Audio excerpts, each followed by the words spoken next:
विश्वकर्मा है। हमारे कॉलोनी में एक ठो गाय विगत 5-7 दिन पहले नाली पे गिर गई थी, 1.5 दिन पानी पे थी, जिसको उसको निकाल के हम लोगों ने जो उचित उपचार हुआ डॉक्टर को बुला के उसको करवाया गया है। उसके बाद मैं चाह रहा था कि उसको इस गौशाला में उसको दे दिया जाए, जिसके कारण उसी उचित तरीके से उसका उपचार हो जाए ताकि वो पूर्ण रूप से स्वस्थ हो जाए।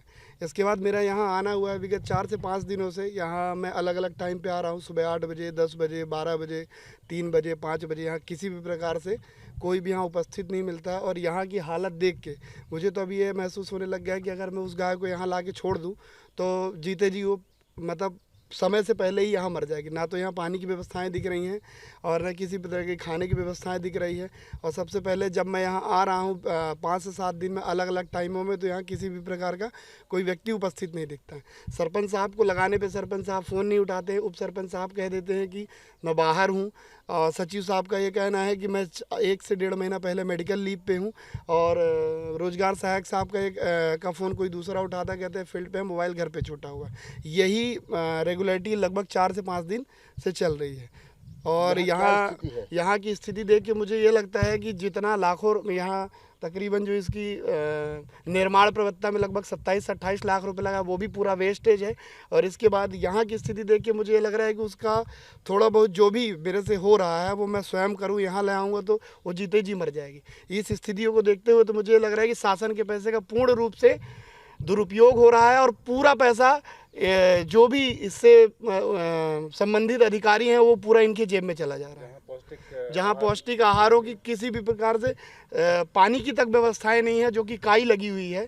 तो बाकी चीज़ों की तो आप स्वयं सोच सकते हैं कि खाने से पीने से लेके किसी भी चीज़ का यहाँ प्रॉपर सुविधाएं नहीं है। सिंह है। ये पीछे आपकी क्या बना? ये नंद गौशाला है। कितनी गाय यहाँ, क्या व्यवस्था है? यहाँ गाय बहुत सारे हैं और इनकी व्यवस्था के लिए सरकार जो फंड देती है 20 रुपये एक गाय का, एक दिन का, उसके हिसाब से यहाँ काम चलता है। यहाँ तो गाय भूखे मरने के कगार पे है, क्या कारण है? किसी को खाना नहीं मिल रहा बराबर? खाना तो बराबर यहाँ मिल रहा है, डालते तो डेली ही हैं।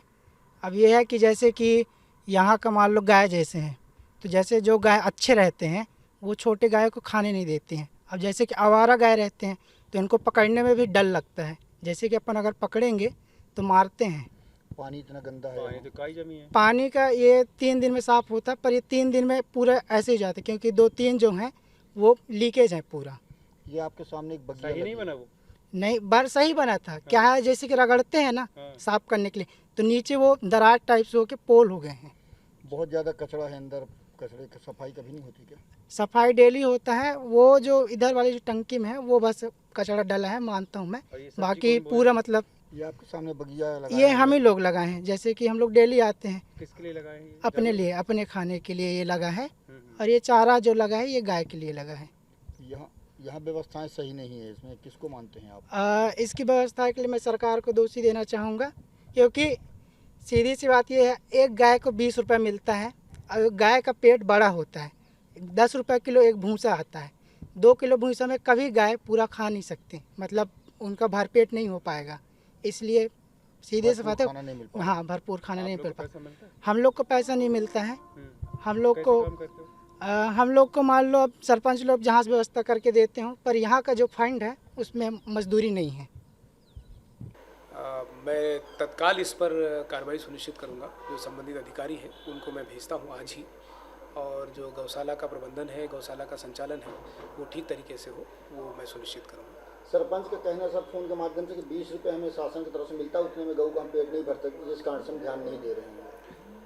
नहीं, वो तो शासन के जो निर्धारित मापदंड है वो उसके हिसाब से ही मिलेगा। लेकिन अगर मान लीजिए स्थानीय स्तर पर कोई व्यवस्थाएं बनाई जा सकती है, कोई परेशानी है उनकी, तो उसको हम समझते हैं। मैं भी वेटनरी डिपार्टमेंट के अधिकारियों को भेजता हूँ और उसको एग्जामिन कर लेते हैं कि क्या इशूज़ है। सर, ये बांधो उत्सव के बारे में